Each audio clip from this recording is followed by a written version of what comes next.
translations, some of my own poems, and we're going to go on a little side quest into ancient Chinese poetry about rowing at the end, if we have time. But I'm going to start with the only West Seattle poem I have. Before the pool, there was a saltwater lagoon.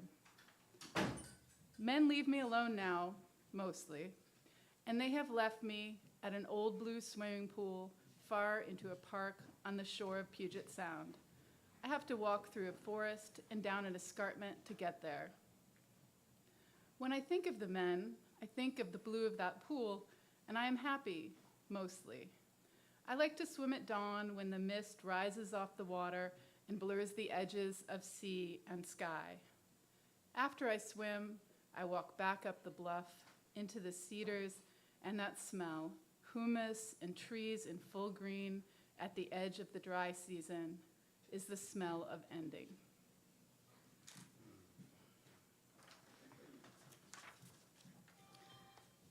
This poem is not about West Seattle, but it felt like West Seattle spring to me. And the meaning of the title is in the poem, so, Luo Hua Shijie. The kids drop their trash in my sidewalk garden, Chex Mix bags and chicken bones. It's falling flowers season. My dog noses under the wild currant, a bunny or a femur, just a state change between them. Craving salt, I go through the drive-through, well on speakerphone, as my friend tells me most of the fish on my wallpaper are poisonous. The lilacs fade,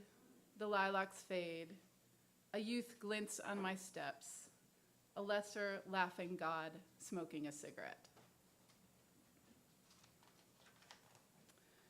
And this is a translation. It's a translation of a poem by a woman called Li Qingzhao, who was a poet in the Song Dynasty. So this was written about 1100 when she was about 16. And it is also about falling flowers, and it is extremely brilliant and teenage. Last night it was rainy and windy, and I'm still drunk despite a heavy sleep. I asked the maid rolling the curtain to check if the crabapple looks like it did yesterday. Don't you know? Don't you know? There should be green leaves and blossoms fallen like snow.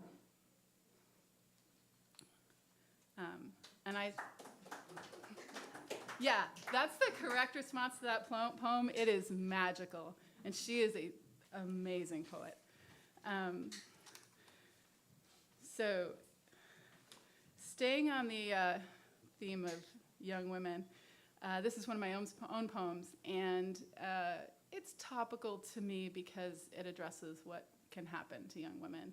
A little obliquely, but it's certainly the issues of women's bodily autonomy are extremely important and endangered right now. Leto in Exurbia. In one of the winters without snow, Leto gets knocked up. For a while, no one knows. She hides her amber eyes under a black hoodie and hangs out with the goth kids, purple fingernails reaching from oversized sleeves. Pretty mothers yank their little boys back from Leto's bright sulkiness, sparkling nose ring, and ebony eyeliner. Weeknights, Leto flashes her pungent adolescent scent of potato chips, sweat, and nicotine as she romps through town with the vixens. Their music so loud, the ladies at the market grimace while the girls laugh. By spring, Leto is too wolfen to hide under a sheepskin. It was my uncle, my father, my God, Leto howls, as her mother chases her with a rolling pin, foam flicking around the word slut. Leto gallops out and hides her whole swollen body behind a single blade of grass. The swans fly north, rising from mud in assaults of grace. For months, men in town jog into the river, drawn by a green scent they can't quite name, while the meth dealer behind 7-Eleven rattles on and on about the woman and the wolf cubs loping across fields of sharpened light.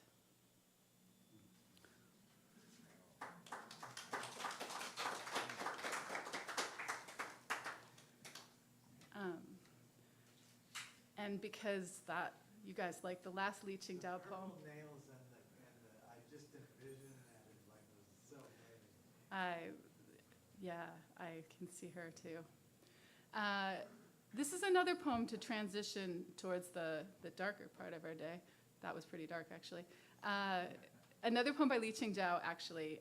So Li Qingdao is really interesting to me because we have a whole bunch of her, not as much as I wish we had. We have a lot of her writing over a career. She started very young. She had this wonderful, you can tell, kind of decadent life as a youth, and then everything went bad, and China became extremely, there was a war, there was another war, she became a refugee, she lost everything. And we have all those poems too, or some of those poems too. This is one of those other poems, a later poem. Yellow chrysanthemums, withered and pale, fill the courtyard. These days, who can bear to cut them? I stand near the window alone. Why must it be dark? The parasol trees gather fine rain in yellow dusk, drop by drop, one after another. How can any words be this sorrow? Yeah. And again, we're switching back to a poem of my own, checking time. This poem is called Pyromancy, and I'll tell you what I'm doing here after I've done it. So if you're worried about something, I'll fix it. Pyromancy. I love what, though the radiance which was once so bright, winter roses I love, though I know they're bad omens. I love, though, be now our August forever taken from my sight, though they're bad omens, how rosy our August smoke sets, though nothing can bring back the hour of winter, though I know smoke sets, fuchsia waves breaking on mountains, of splendor in the grass, of glory in the flower, of smoke sets, fuchsia waves breaking under a ceiling of ash, winter roses I love, though they hang sodden of splendor.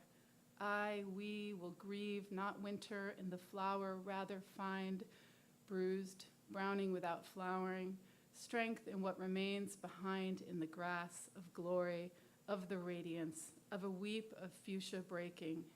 In the primal sympathy, I know nothing how rosy, for every witch having been must ever be, for every chilled rosé a burning bush, forever in the soothing thoughts that spring, forever in every burning bush a figure, in afterthoughts, after a burn, out of human suffering, the forest of matchsticks marches. Under the matches, in the faith that looks through death, the lupines muster in blue. And are they omens? In years that bring the lupines, the philosophic mind, the forest of matchsticks marching. Under the matches, time heals all wounds of splendor, though we may not like how. We will grieve. We will grieve not winter in the flower, rather take, bruised and brown, every summer's burn.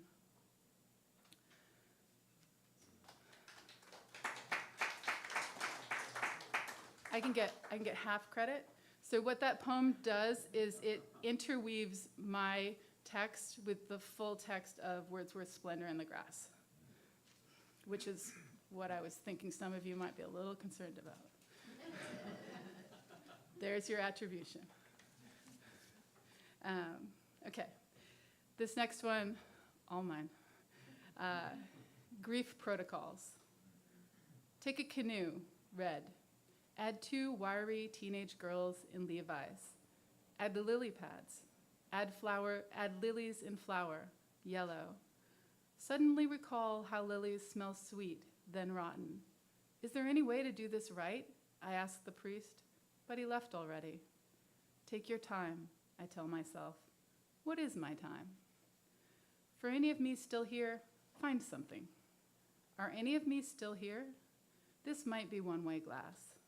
This is definitely one-way glass, and I'm on the mirrored side, where that is the lake. If that's the lake, there were lilies. Does it seem like colorists have lost all of their... Did you find it? I asked the priest, but again, He left already. Tell me once more. Is there any way to do this right? Does anyone remember? 2. You are not even next of kin, but you will need to meet with a number of clipboards. Some will be the size of a blank sheet of paper, and some the size of an average bureaucrat, but at least one will be the size of the sky. The clipboards will ask different things of you. A clipboard wearing a sweat-stained polo shirt, a pathetic clipboard, will ask, are you willing to donate all organs or some? And could she die in the operating room so that her organs can be transplanted more quickly? You will want to hate this clipboard. If never and not for a long time are not accepted answers, when would you like your sister to die? The clipboard as big as the sky will ask. You will resent this clipboard for being bright and blue and clear. Who are you visiting? A very small clipboard will ask, and first there will be an answer, and then there won't.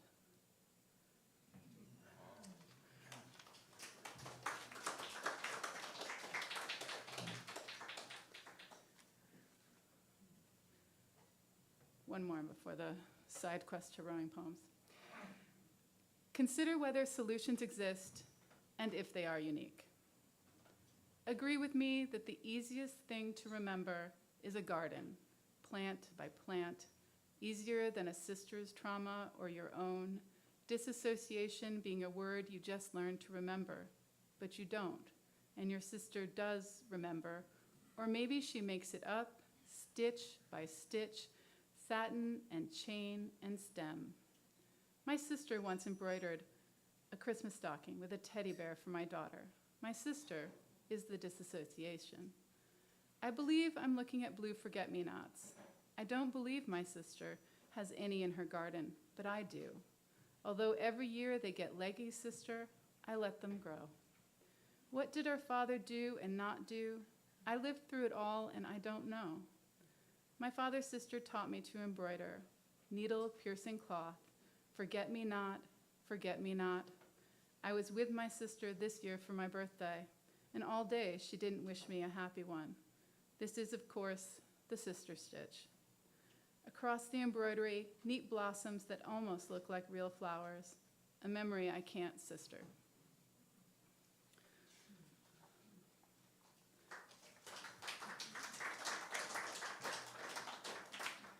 And some of my rowing pals are watching this, and one of them is also a poet. So I pulled out a few.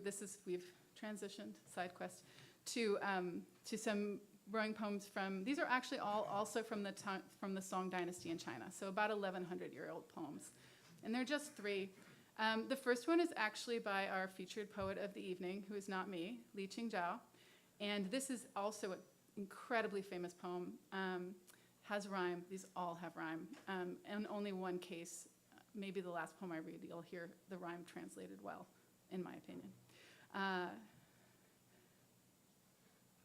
often recall the streamside pagoda, the setting sun, being so drunk I didn't know the way back, fed up until our late returning boat takes a wrong turn deep into the lotus flowers, a stroke, a stroke, a shoal of plovers rising in surprise.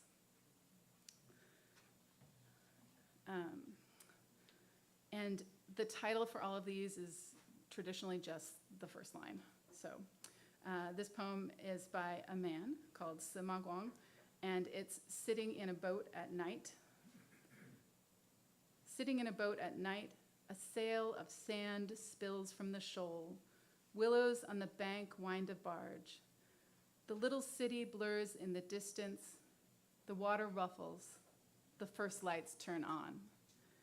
And this poem is for anybody who has the opportunity to be out on the water looking at our gorgeous city, because it just reminds me of that incredible experience. And the last of these poems is by a man called Wang Zhidao. This is also from the Song Dynasty. It's also this form I didn't even tell you about the forms. It's a poem with a form. The form is actually called Like a Dream, which is the best title for a form. And you'll hear some repetition, and that's one of the clues that that's this form. A moment of wordless emotion thickens. Where are those lotus I was twirling? This bamboo seat cannot bear such sorrow. I think of the route back upriver. The water flows, the water flows. A small boat, a light fog, a thin rain.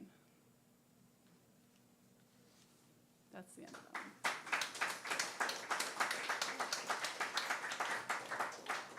And you know, I'm gonna push things by like 1 minute because I think there's some stuff going on in the world that I personally feel very compelled to write about. And so I'm gonna try your patience with one tiny translation and then maybe, depending where we're at, if I can go 2 minutes over, a poem of my own. So you'll know where we're at as soon as I start this poem. This is by a guy called Daifu Gu. He is also from the Song Dynasty. Not read very much. He's not so popular. He didn't want to become an official, but an incredible poet. Here's his poem. River Village After the Soldiers. A small lonely peach blooms in pale rose. Fog blurs the grass and the evening's crows. Ruined walls surround the old well, and house after house live only shadows.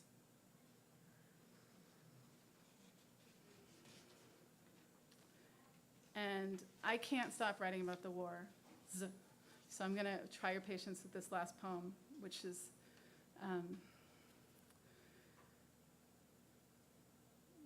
when the birds dressed as planes, the bright little foxes dressed as soldiers, and the sun in her glittery extravagance cast a spell over the bodies strewn below. When the birds dressed as planes, the steel frames of the flayed city reached their fingers toward the empty eye socket of the sky. And when the planes dressed as birds, a girl swallowed her family one by one until the only place they lived was their tent inside her body.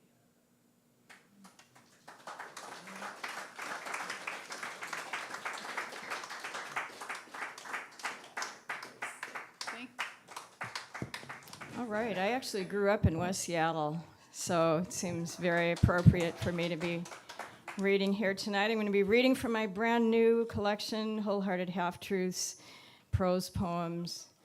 And just so you know what you're getting in for a little bit, I'm going to read a short description about the book. The poems in this collection could be seen variously as one-liners, twisted fairy tales, aperçus, fables, fake anecdotes, and micro or flash fiction, influenced by the short-form style of writers like Italo Calvino, J. Robert Lennon, Daniel Oz, James Thurber, Alan Lightman, and Lydia Davis. These pieces attempt to employ thought-provoking juxtapositions to provide new takes on old ideas. So when you're putting together 10 years of your poems into one collection, it's interesting because you start seeing patterns. And one thing I found that there were quite a few of the same types of poems were poems about writing, words, stories, books, and writers. So I'm going to read from that section. You guys hear okay? This is called Reading Lessons. Her friend criticized her about the way she read poetry aloud. Imagine that you're releasing each word firmly but carefully with an eyedropper, suggested her friend. That way, even something like directions on an aspirin bottle can seem freighted with significance.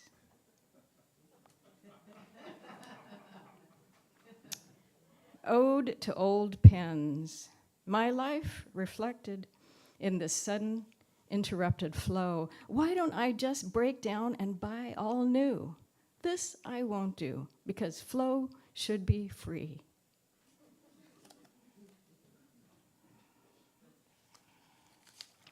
Rearrangement. She worked 2 jobs, one putting words in order, the other putting the containers for the words in order. Alas, she still wasn't able to order her thoughts.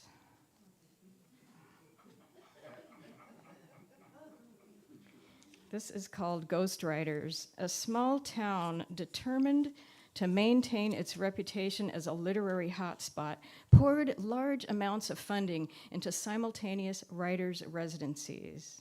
When funding for the project unexpectedly ran out, the townspeople were invited to host the writers themselves. Sadly, not a single townsperson volunteered, so the writers had to find a workaround. Investigating what sounded like squirrels in his attic, a man found a curtain blowing and his grandfather's old typewriter keys unexpectedly dust-free. While spring cleaning a seldom used bathroom, a housewife was surprised to find reams of scattered toilet paper with what looked like verses on them. Under the bed, whiskey bottles, cigarettes, a flashlight pen.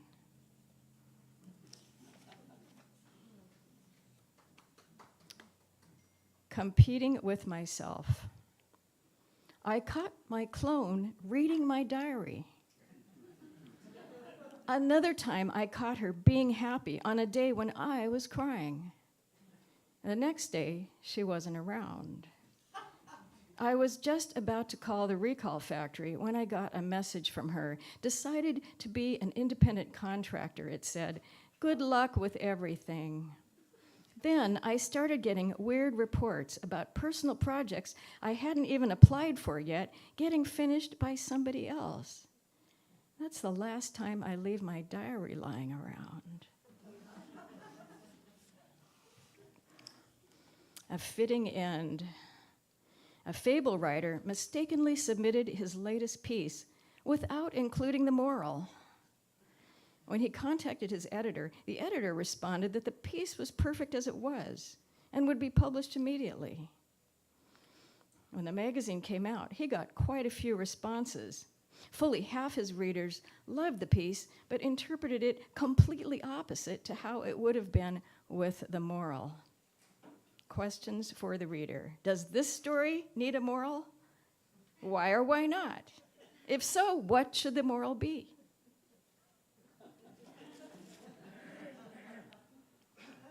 Special collections. He thought he could read her, but once he'd checked her out, she mostly just sat by his bed. Where is she? Her old neighbors complained. Someone either loves her or hates her. Think about it. Curiosity seekers. A writer was excited about going on her first book tour. The first stop was all the way across the country. Because none of the people in that town read themselves, they were happy to be read too. But of course, there were no sales. The people in the second town were voracious readers, but only of mysteries. So who did it? One of them asked. Oh, well, it's open-ended, the writer said. Again, no sales were made. In one of the last towns on the tour, no one appeared to fill up the empty chairs.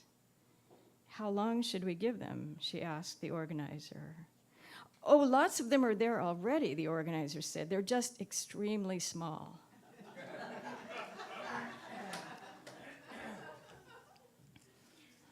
Poems for schizophrenics. As a poet on demand, it's pretty easy to write poems for schizophrenics. You can take virtually any random thing and connect it to virtually any other random thing, and they're amazed at how well you read their mind. True story, true story. Camouflage. 3 lines of bad graffiti struck up a friendship on their wall. How long you been here, bro? I Love Conchita inquired of Fuck the Police. What do you think? 2 days, grumbled Fuck the Police. And for me, that's pretty long. Yeah, and when you go, we'll probably go along with you, complained Speculator. Whereas if you weren't here, we might get to see a whole week. Yeah, Fuck the Police growled. Face it, if we were some sick burners, instead of just these lame tags, we might at least get to see the seasons change. After talking all night, they incited each other to move, slowly inching their way around the corner, down onto the pavement, and 2 blocks over to a gorgeous mural in the alley, already defaced by 2 or 3 other lines of bad graffiti. "This is where we piggyback," I Love Conchita said as he started to climb up to join them. "Get out of there, you idiot," Speculator yelled, pulling I Love Conchita back. "Those guys are vulnerable too. What we do is we go almost up to the top and then bend around the corners. That way, we look like an endorsement."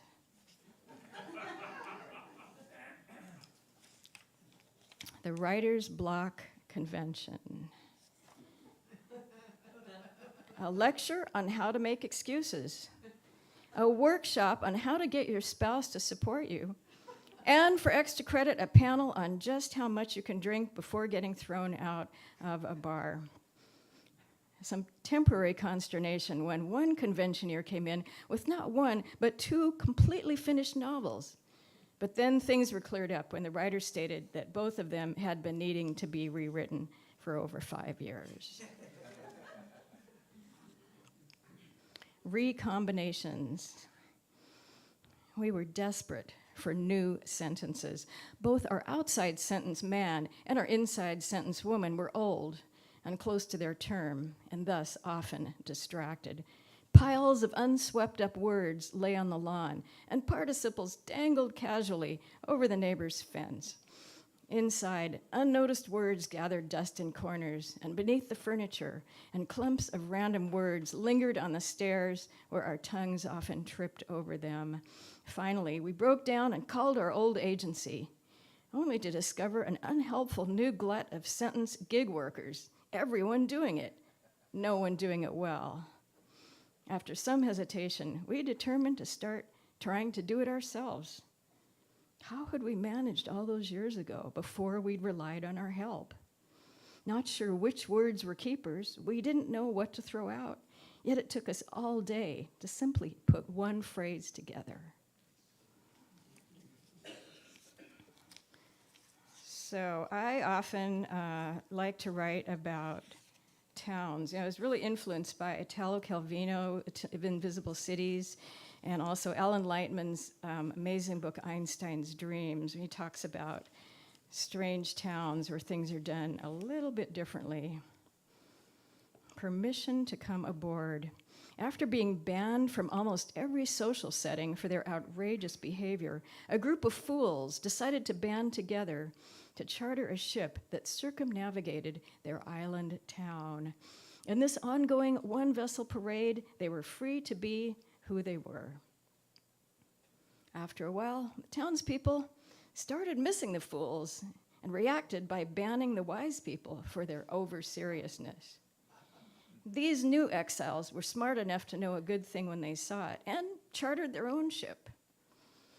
At this point, the remaining townspeople began to start missing the 2 extremes that had made their town so unique and sent off some flares of forgiveness.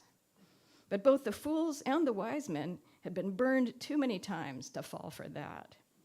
Finally, the townspeople had no other option but to charter their own boat in the hope of at least getting to visit the ships of the wise men and fools.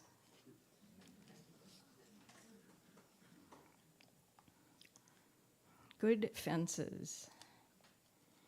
Heartily sick of the chaos in their town, from idealistic unity followed by reactive repudiation, a group of town planners took matters into their own hands. From then on, at age 18, everyone in the town received 1 chair, half a table, half a couch, half a bed, a collapsible plasterboard wall extension, and a small storage unit, all identically sized and shaped, but each stamped with a personal, one-of-a-kind design. Couples who moved in together could combine their items to share, but would never lose out should they decide to break up. Even if no single-person dwellings were available immediately, they could simply put up their wall extensions to create a private space. For people who wanted to travel or who were still living with their parents, their furniture could always be stored for free. These policies proved to be so popular that other towns quickly adopted them. Eventually, the practice spread to cities, states, and in some cases even countries, though it was kind of tricky dividing up the land masses. Think about it. Eliminations. The edict came down that tea kettles were now off limits. People grumbled a bit, but quickly found creative workarounds, such as heating their water in saucepans or in their microwaves. A few months later, it was decreed that chairs were now off limits. This was even less convenient, but the people eventually became flexible enough to sit, lean, or stand in different places and different ways. Only 2 weeks later, it was proclaimed that hands are now off limits. This was much harder to adapt to, but the people had no choice but to eliminate any activities that required the use of their hands. 3 days later, the people received the announcement that brains were now off limits. It was the last announcement they ever heard.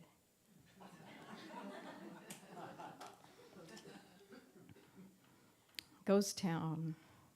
In this town, the number of ghosts was well above the average. In fact, there were more ghosts than people. This posed a problem because since ghosts feel most comfortable when they're actually haunting a person, ghost fights over hauntees broke out frequently. Finally, a system was devised whereby each ghost had to take a number and wait in line till the next hauntee was free. And each haunting could only last 3 or 4 minutes. But with so much haunting, the hauntees began leaving town. And finally, the ghosts were forced to just haunt each other.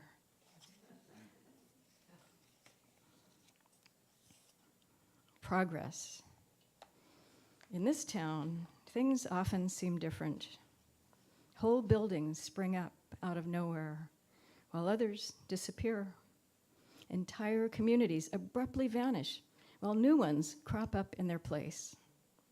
Words and phrases once cherished are no longer understood.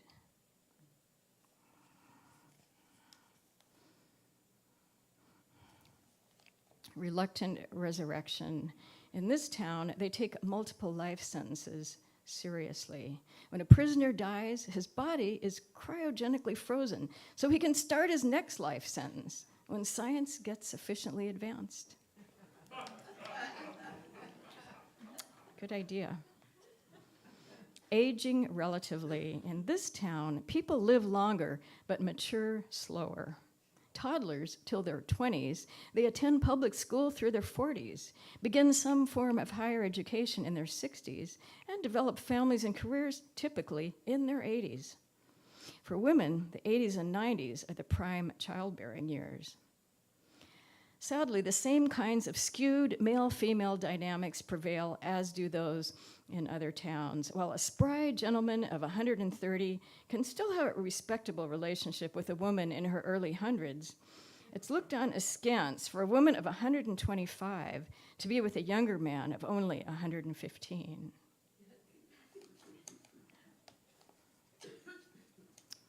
Indelible.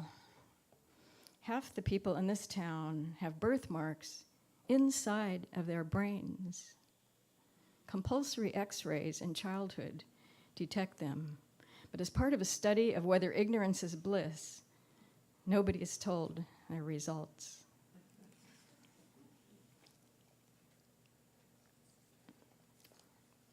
Absence makes the heart. In this town, intimacy runs backwards. Total strangers start right off having deep conversations, sex, and cohabitation. From there, they progress cautiously toward small talk, insincere hugs, and separate vacations. Upper mid-levels of closeness rate quick handshakes, separate houses, and brief nods. After a decade or two of hard intimacy work, the apex of closeness is reached. Separate neighborhoods and a Christmas card once a year.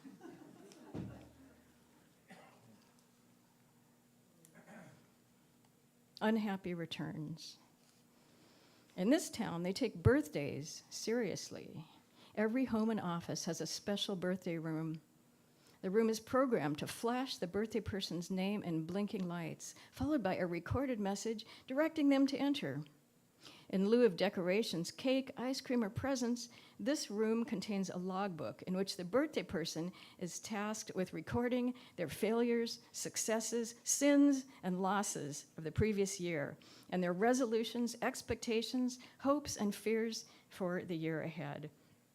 In lieu of the happy birthday song, each birthday person is then required to read the entry aloud to their family members, neighbors, or coworkers and be willing to consider any additions, deletions, or corrections that are advised.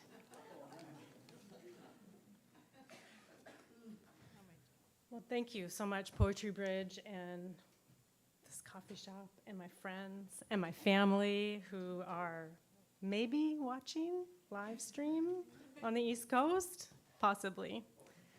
I think you're in for something completely different, and I wish I could make a connection to Melanie's work, which was so fabulous.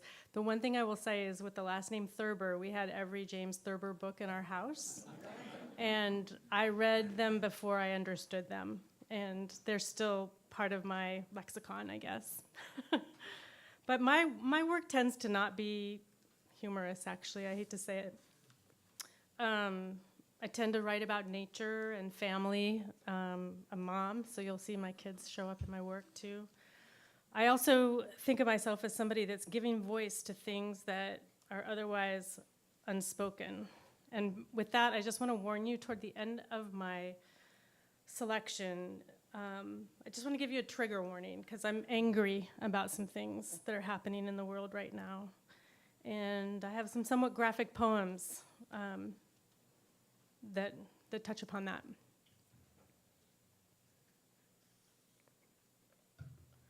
But I'll start with something light, even if it's not humorous. First signs of spring. Lichen sighs over branches of a mock orange tree. Remember to breathe through the nose. Rainshot fills young buds waiting to flee. On the ground, last year's seeds hold on to woes.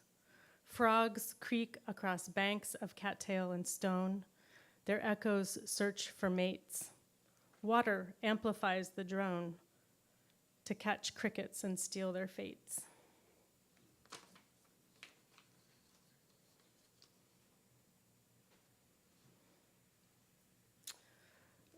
So this next poem is a little bit of an ode to my father, actually, who may be watching in DC, even though it's pretty late.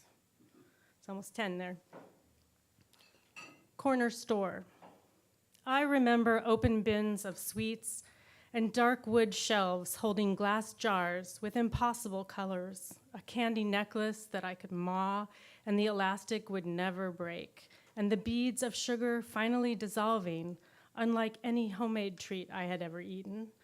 One time, instead, it was Necco's nickels of powdery currency, dusty and melting, one at a time. Different colors and still flavorless. Oh, I guess I do have some humor. After our race to the corner store, I find I'm in a brightly colored classroom, names in balloons, floating above brass hooks. I hang my raincoat, peel my boots off, unravel the bread bags that kept puddles from splashing onto my feet. We ran, and my shins have a crease from the vinyl hand-me-downs, from the rat-tat-tat, from the grit and the tap, and an oversized upper keeping time. Both of us trying not to be late. I was mostly concerned about slipping. Impossibly, I always kept up. I don't remember if you calibrated your pace to match my 3-year-old stride. Of course you did. I don't remember if I was wearing denims under my dress, but I do remember that you weren't ever waiting for me, just always a step ahead, smiling, arms outstretched.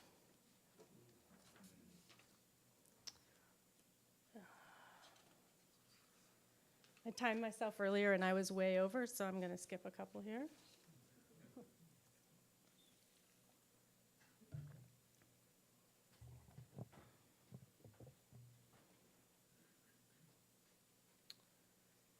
Yeah, so a lot of my poems feature my kids, and I do owe them a big gratitude because they've given me so much fodder. Losing sleep, worrying about the safety of my children. Unmade bed ripples with blankets and bunnies tucked in the sheets. Faded and pilly, barely cover the mattress. Only a tug will get them to fit. Trim, tattered, probably from a pup who is now an old dog. Remember the time we starfished in our sleep, our toenails tearing threadbare fabric? Crumpled quilt looks old to you. You've never seen the bed without it. I still feel its freshness unfurl, spread over linens stained from tears shed over dead black mollies and lost cats. Always I prefer a percale, longer cotton staple, carded and combed, because a percale is stiff and sturdy. I think there's folds enough to hold our fears.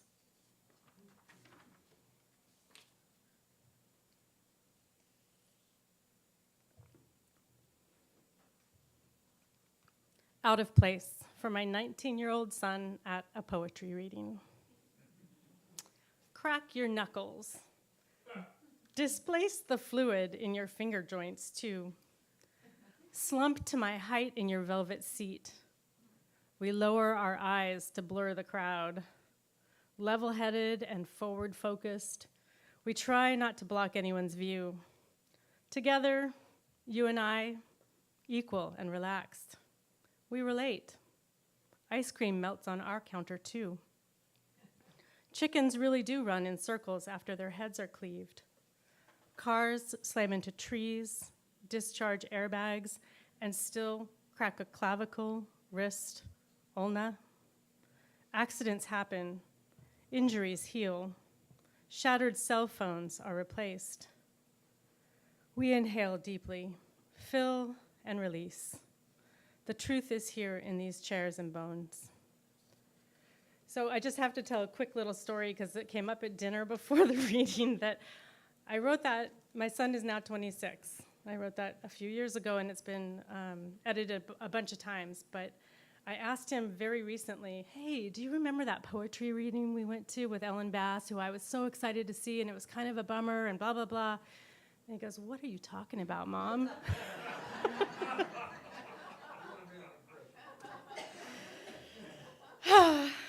Kids. I'm going to take a little more serious turn now. Once upon a time, blonde corkscrew spirals splayed on a white sheet, bleached and worn, but perfectly clean. She is the mermaid she wanted to be on the white sand shores in this bed, kept alive by the swoosh and thud as oxygen enters her lungs with a beat she will never dance to. The television on the wall, muted, shows helicopters circling above our dream house that will never again be a home. Leather couches on terracotta tile, placed to hold your kids and mine. Her picture flows between anchormen whose sorrow is lost in the footage of our manicured lawn. Perfect poolside, noodles, and that giant floating peacock we thought we had to have. And by had to have, I mean we thought the kids needed plastic feathers to lean back on, face to the sky, our little peachick on their laps, a double-decker ride. I didn't mean we had to have it instead of girls who swim or girls who float.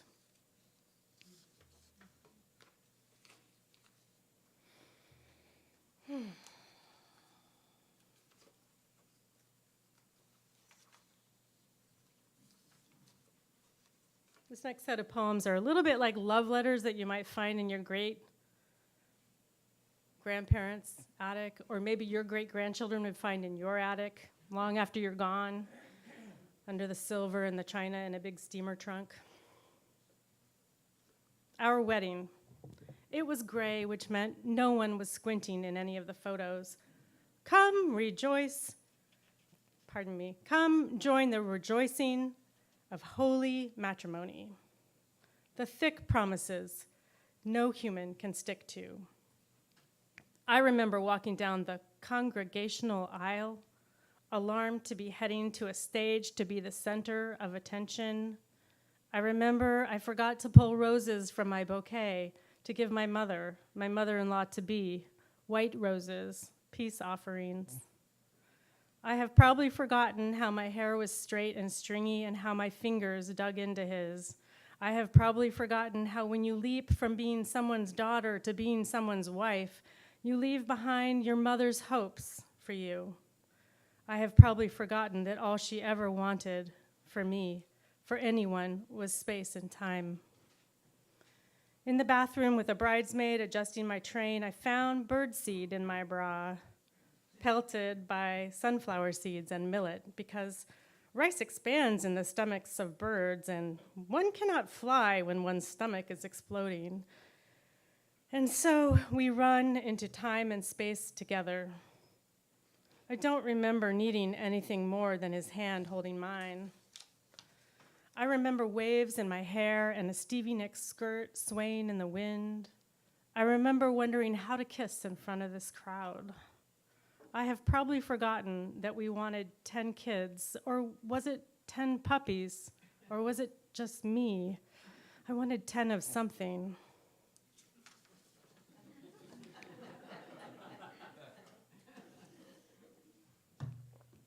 Unhinged. A way in sometimes sticks in this 100-year house. Fell in love with the sparkling cuts, held it too hard. A way in to the mother pumping milk, a metronome, a cow in a barn, and her hands full of sweet, warm drink. A way in to the soft queen bed and Sherpa fleece, blanket wrapped like a mother's love. A way out, a hand grip, slick after putting mousse in your hair. You try to turn its stripped piston, and so the way out is blocked, trapped by a spinning bead on a rod. It won't let you out. You scream, "Let me out." You are stuck like a toddler in the corner who bit another child and will not learn not to bite just by sitting in the corner, like you won't learn how to open this door by turning and screaming. Oh, thanks. I've got a pair of love letter poems, and then I've got just a couple more. Am I doing okay on time? You don't know. I don't know what time I started, so I brought my clock up, but I have no idea what time I started. I have 2 minutes? I have more than 2 minutes that I'm going to read. I'm going to take it. It's going to take a minute figuring this out. Yeah, sorry about that. Endurance.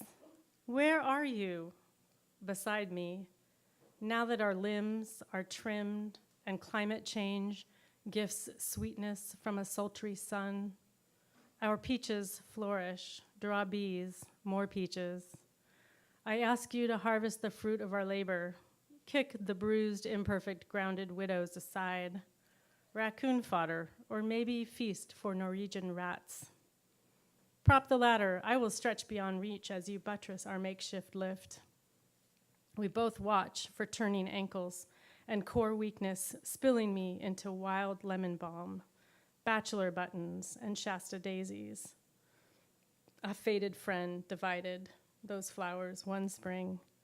We sprinkled the plants beneath the tree, a commitment, a sign I will stay. Love letter. I can't find you beside me. Now that the batting is exposed on the surface of our wedding quilt, now that holes are worn in our sheets and we have torn our souls walking miles together, I ask you to polish my shoes. You say there is no point, nothing left. But scraped and scarred leather. I didn't know the tread was gone too. It surprises me, but then I remember searching the horizon, looking for you beside me. footsore from trudging along the trail, slogging through the saturated grass, fermenting leaves. Fungus sprouts from the decay, like us, entwined rot and growth.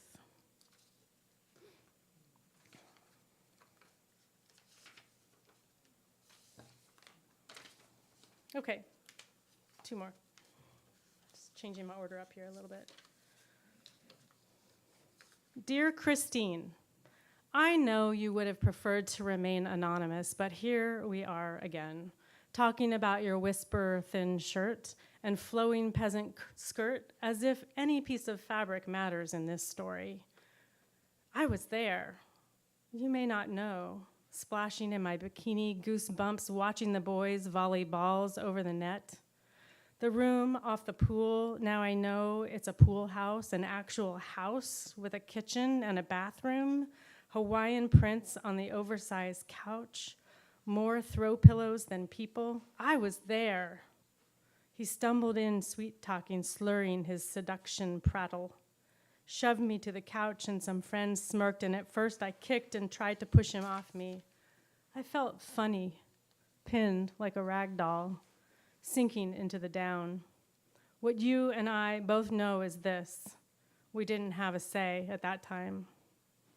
I know what it's like to not know what to do. I fear unearthing the same story.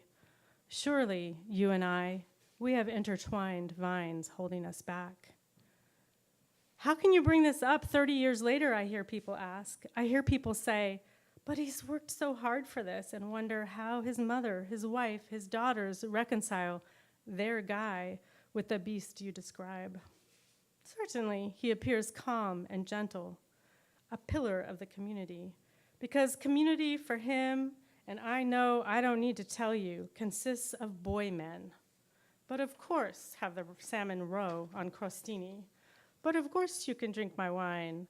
But of course a sports car at 17. But of course the pool house is yours. But of course the ATM for you always works. But of course we'll leave the wet bar open.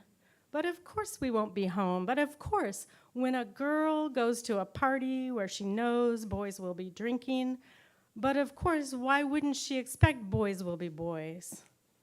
Oh, dear Christine, I'm almost sure of it. We were both there. And here we are. I'm swelling with pride. I'm bursting because you birthed this sweet baby knocked up truth that should mean something. And look, even my book group gals joined the Me Too chorus. Now that you own your own story, now that you know you're not alone, now that words for assault and rape are no longer said in hushed tones, and now as he sits on the highest bench, do you remember him sitting on top of you, strangling you? And now he strangles all of us again.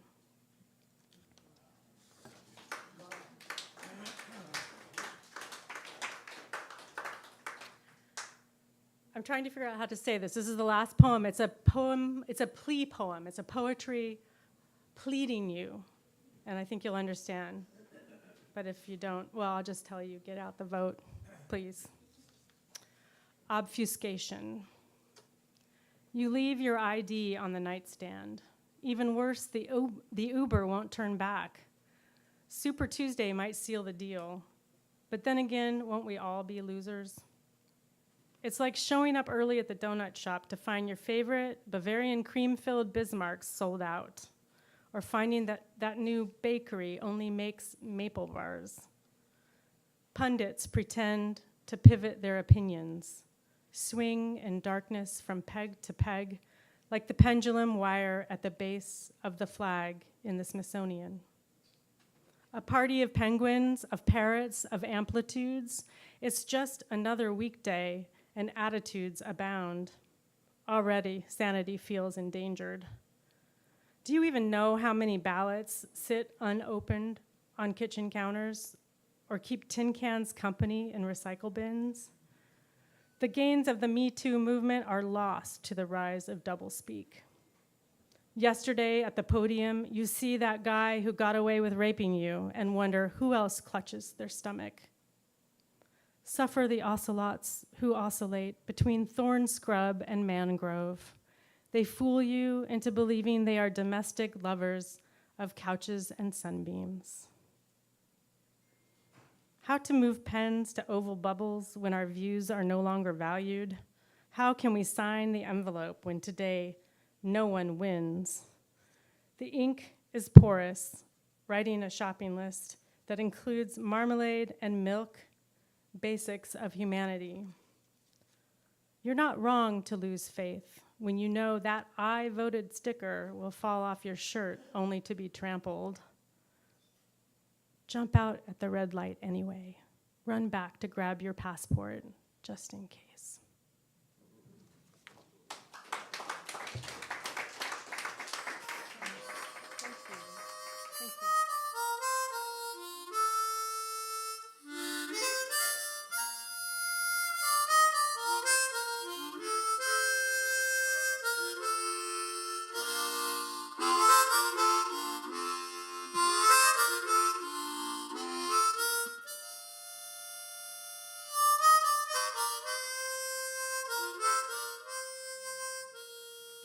All right, she is the poet. I am merely the interpreter, all right? So you want me to read this thing right here? Yes. Okay. So this time my friend Charlie Austin has kindly offered to read for me. I will stand next to him with my hand on his shoulder to give him Jennifer vibes. Since this is after Valentine's Love and Pie Fest, this time I choose two poems about the failure of love. First, Ricardo is about a grave danger to both of our lives brought on by actions by my husband, not me. The second is when 3 years later I left my marriage and friends in South Carolina and drove a Ryder truck across the United States to Seattle with my son. Being an opera singer, I'm sure I'll be overly dramatic, so stand by. You were a ripe plum when we married, firm, smooth, purple-brown in places. I told my mother you were Malay from the waist up and Spanish everywhere else. Daddy complained we were always sleeping. I told him we weren't sleeping. Bored with family, we climbed the hills above my town on cow paths leading to open sky. Buildings spread below us like our picnic. We ate and stretched to the sun like summer peaches in a wild blue prophecy. Last night, you flexed and bragged about your hard stomach. I thought, a little hard watermelon.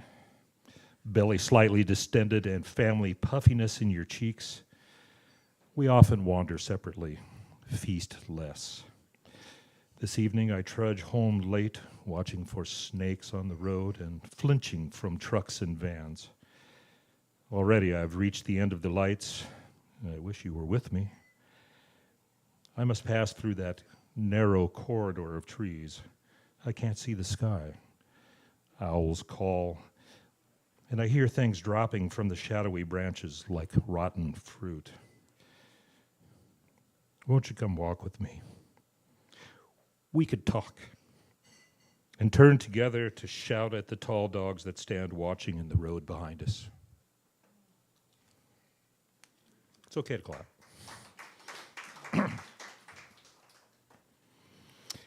Exit while traveling. I packed on a day so hot I couldn't cry. We followed June rains west on puddled interstates. Torn retreads flung like condor wings to the edge of the highway's shoulders, and deer leaping fences. Red-winged blackbirds, farmers on tractors, and the gray middle line hauling me toward the Rockies. I left the Republic of Marriage while my son slept next to me in the cab of the truck. He slept through Kentucky, Kansas, Colorado, Nebraska, and Nevada. He yelled at me at Ogden when the tire went flat.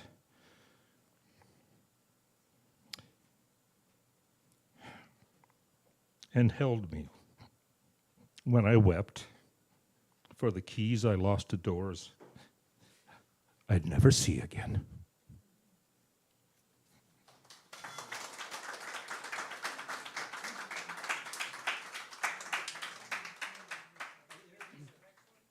a lotus. From its roots in the murky muck, a lotus thrusts itself out of the dark. Triumphantly, it breasts the water, blooming in pink, yellow, white, blue hues. A flower may have 1,000 petals, or limit itself to 7 resplendent ones, each a Saptarishi or renowned sage. At dusk, a plunge and submerge. At dawn, arise and emerge is its circadian rhythm. It is a remarkable flower, sacred to Hinduism and Buddhism.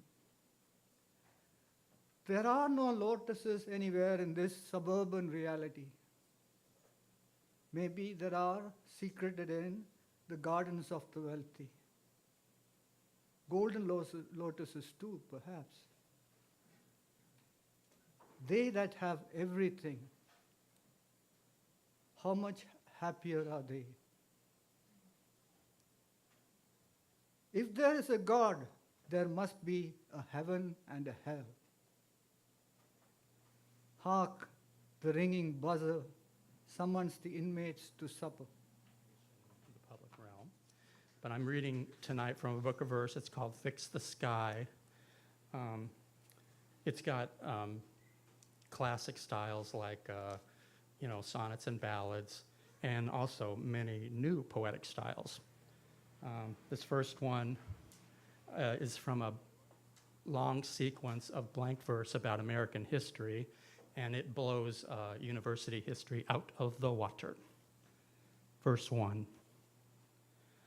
American democracy was not created from a single thought. The founding fathers played a role, no doubt, with help from Roman, Jewish, Greek, and Christian voices down the years.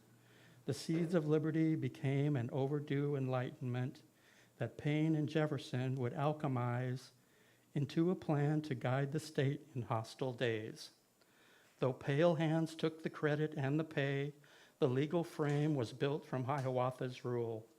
The locals also quit their leaders, which became impeachment law, and when the soldier and civilian roles were split, another native government appeared. In Congress, like a field of stars, the common people gathered, speaking in the darkness shine.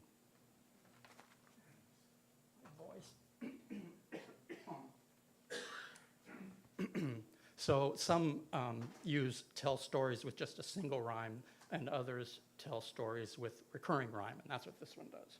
The Coffee House. The businessmen downtown are making deals, and no one even hears the soft music, and no one wants to dance, and no one feels bohemians are wearing black. Out in the country, hierarchy reigns, and life is simpler on the grading rack of race and creed and beer and bowling lanes. Bohemians are wearing black. Suburban ladies take a well-earned break from shepherding the children forth and back, from parties, classes, picnics at the lake, and soccer games and dentists fighting plaque. Bohemians are wearing black. Across the globe, in deserts everywhere, the locals gather in a Quonset shack. The silent shadows walk and people stare. Bohemians are wearing yak. Back in Seattle, neighbors sip the bean, and people rushing by are very whack. And everywhere you look, the world is green. Bohemians are wearing sack.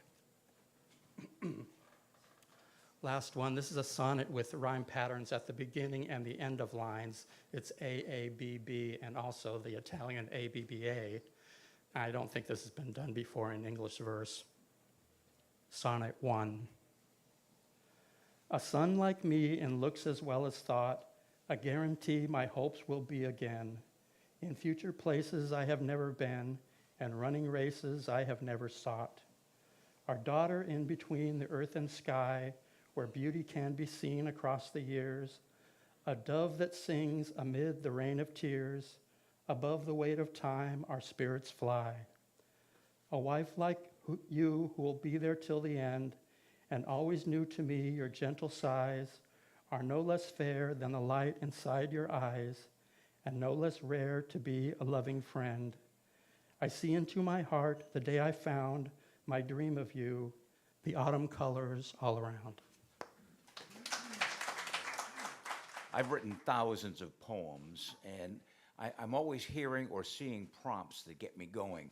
I just saw one in the restroom.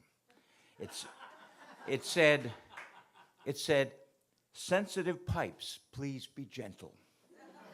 I'll be massaging that one later on.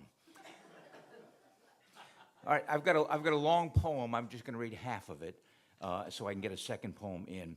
Boulevard of Blessings. When you get to be my age, there's little else to prove, yet so much more to do. Merging onto the next road ahead, where caution lights are flickering and certainty becomes obscured. I've been given more than has been taken away, and I really don't know what I missed.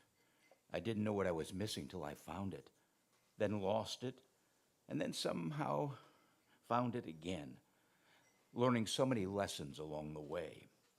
I've always walked along the edge of the ledge, admiring the spectacular view with childhood delight, oblivious to descent or destruction, with my eyes wide open and my heart blazing with fire. Now my path forward is more deliberate, and my view is becoming obscured by rainstorms of reality, with choices and chances and changes and challenges. My memories remain my private friends, and my real friends are my true treasures, each of them bright stars in the rose-colored sunset.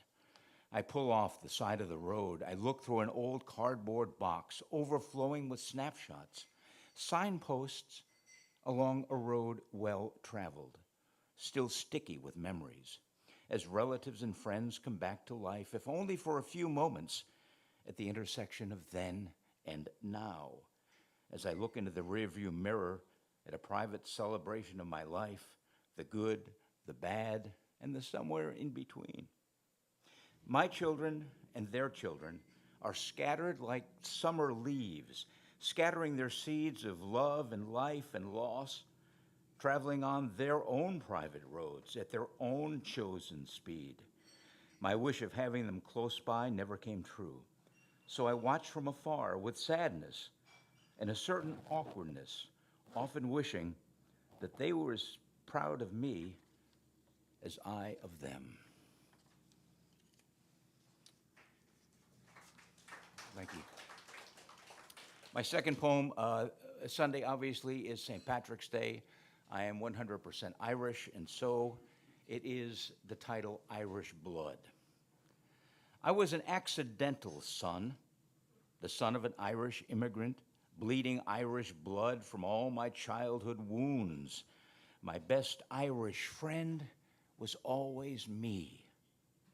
I never took the time to read the Irish poets like Yeats and Joyce and Wilde, Beckett, Lewis, and Moore, for time was the currency of my youth, spent on leaving my neighborhood. I've only visited Ireland in the recesses of my mind, identifying more with the Irish paupers than with the champions of prose. I'm older now. The ice is getting thinner. The thaw is coming, and regret is in the wind, with acceptance not far behind, tinted in soft Irish green.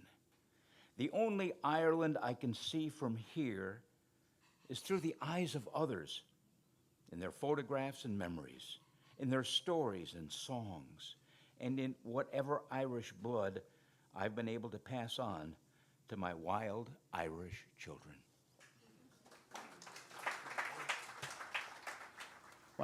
Why I continue to flirt even though you said you're too busy. I will try to describe what I saw the second time I looked into your face. The first thing you said to me was, "Thank you for putting the chairs down."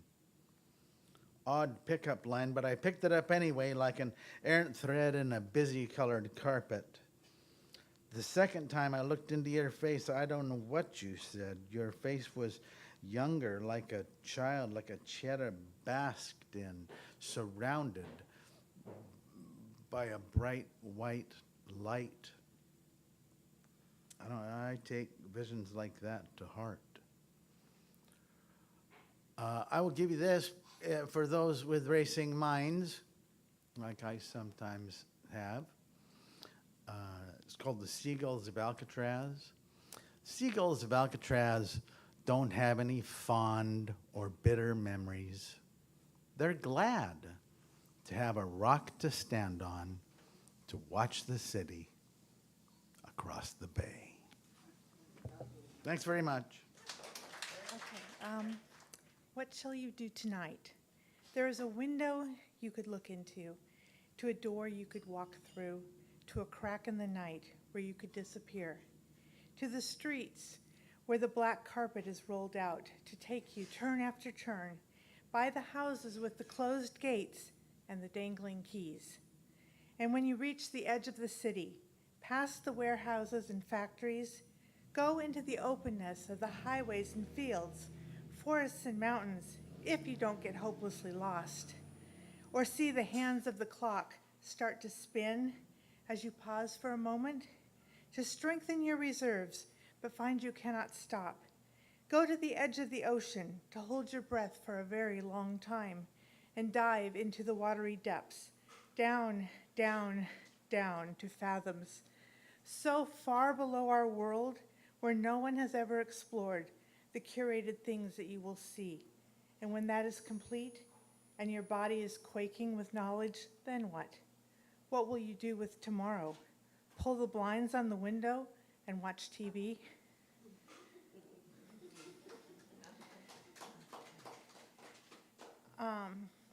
I started writing poetry after my husband died 5 years ago, so some of my poetry is more just working through the emotional of that. This one is about depression. The old painting floats in front of my face, children walking up the road, aged mustard canvas, browns and yellow that have been stained with a pink spill that has run down the corner of the scene. I float in the vicinity of freedom and rest. Its elusiveness fills the room like a heavy blanket. Poetry so beautiful it makes me envious. The holy book filled with people, journeys, and promises.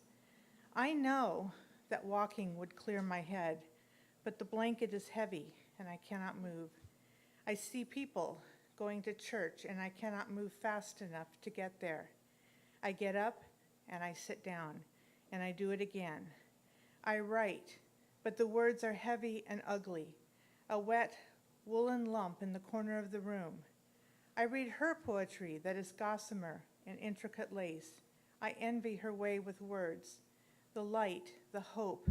I feel my own weight and go to sleep. He would have gone to church and come home and told me about the people he talked to. I remember that sadness, that feeling that I missed out.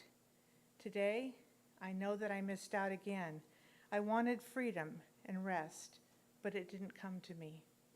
The art and poetry standing before me, the holy book open beside me, could not penetrate through the fuzz inside of my head.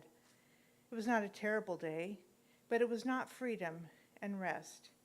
As the night approached, I was weary and sad. Old paintings that are damaged and yet have beauty float before me. Depression finds a trace of lovely. It was just a day, a holy Sabbath day, and though I could not feel it, God sat right there with me. I will never leave you or forsake you.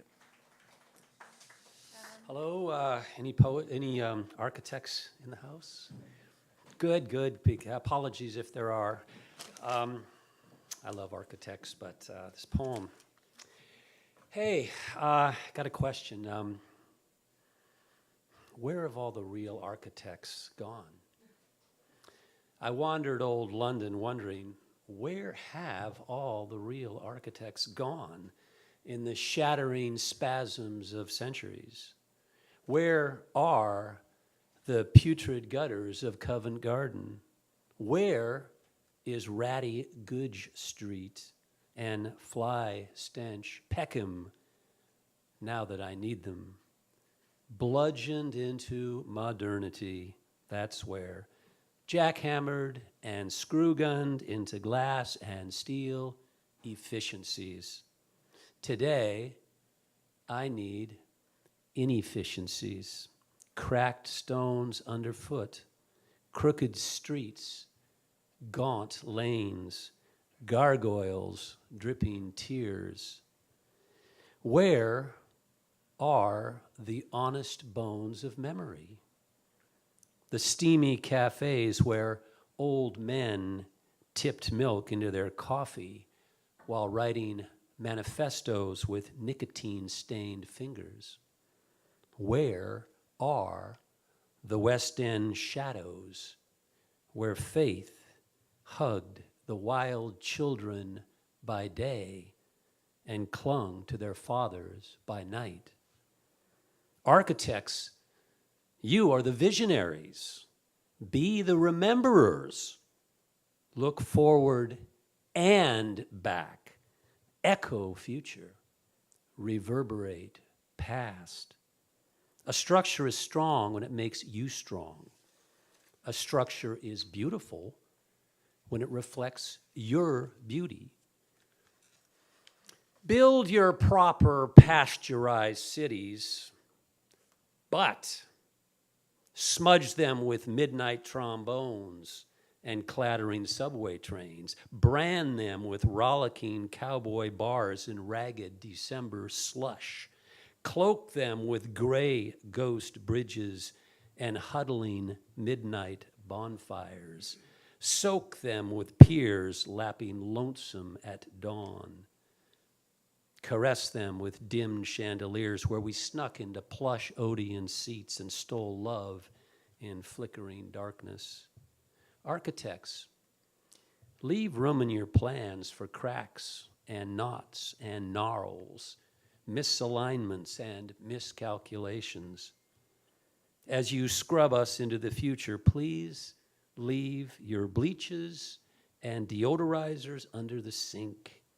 London, Denver, Singapore, Hong Kong, Portland, Seattle. I hardly know you anymore. My name is Chiara.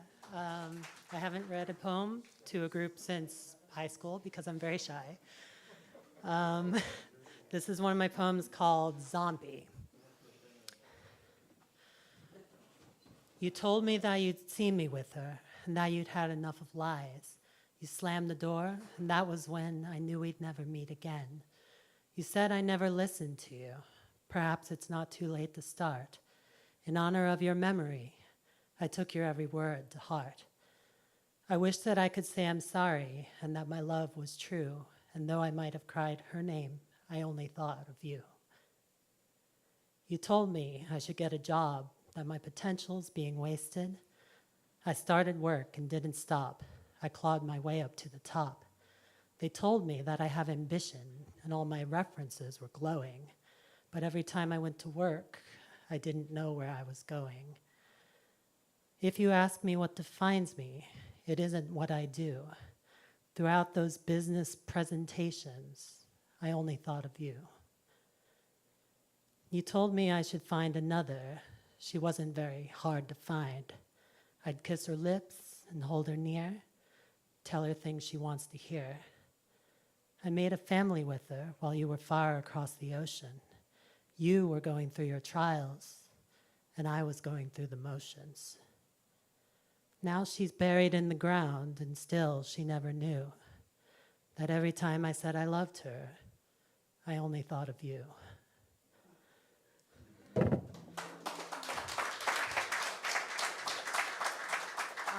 have this little zine I made. If you want it, you can get it from me. You said this was being broadcasted in Russia, so I decided this is what I'm reading. This is called Yevgeny Prigozhin is Dead. How is it that one person can hold so much power, so much control, with so much fear when they are only one person? So many people afraid to step out of line and do the right thing by going against only one person, because if that one person says the word, an act of rebellion will be squashed, planes forced from the sky, potential leaders murdered in secret. Those who back the word of one person may not agree with the one person, but will thwart the efforts of those who publicly go against the one person to avoid being privately nixed from the regime. How many people does it take to go against one person? How many acts of rebellion, or has the revolution already started in the hearts and minds of the many? They just haven't told one another their doubts beneath the fear of potential tyranny. Will the one person continue to hold all the power, all the control, with all the fear, because no one talks to one another if he is always listening? I've been going back and forth. I'm going to do one more, but I think I'm going to do this one because it's already open. I grew up in the valley below the oldest trees in the world. Trees older than Jesus, they told us on every school trip. The oldest tree at nearly 5,000 years, dubbed Methuselah, is kept a secret from the public because humans, by nature, are destroyers and cannot be trusted to protect anything as adaptable as we are. Bristlecone pines thrive under hardship. Their roots do not go deep, but rather wide, to support a trunk and branches that may be dying anyway. Their branches reach to the sun from windy, hardly habitable rock faces. Humans like to believe we thrive under hardship, but all our history books are written from the perspectives of those who won. And as the boomers like to remind us, we can't all be winners. How many people groups have been wiped out over disagreements? Because most men seem to have a hard time with compromise, and most religions tell them that they've got dominion over the earth, while forgetting that that should be true for all humans, not just the ones that we agree with. How many degrees has the temperature of the ocean risen in the hardly 100 years since commercial air travel started? How many degrees until all the ice is melted and all the coasts are underwater and the billionaires buy up all the beachfront property in Kansas? How many years until the billionaires are all that's left? How long until the working class dies out because we can't afford health insurance and we keep catching easily treated diseases if we'd only go to the doctor, or we freeze to death because we can't afford to keep a roof over our head, because we lost our jobs when we couldn't afford to shower or wash the stains from our work uniform?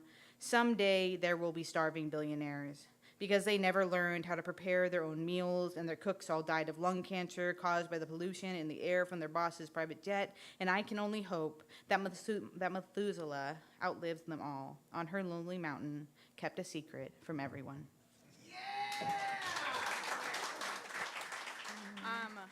So this is called My Worst Nightmare.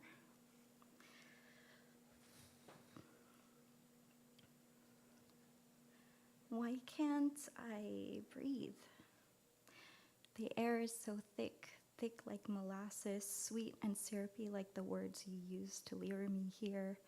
Here, where am I? These walls I don't recognize, the sheets bear scent that isn't mine. My friends who are around me dematerialized, gone. Where did they go? The party was lively just a second ago. The music played loudly, deafening. Feeling the beat made my heartbeat leap and bound right out of my chest, pounding. Why is my head pounding?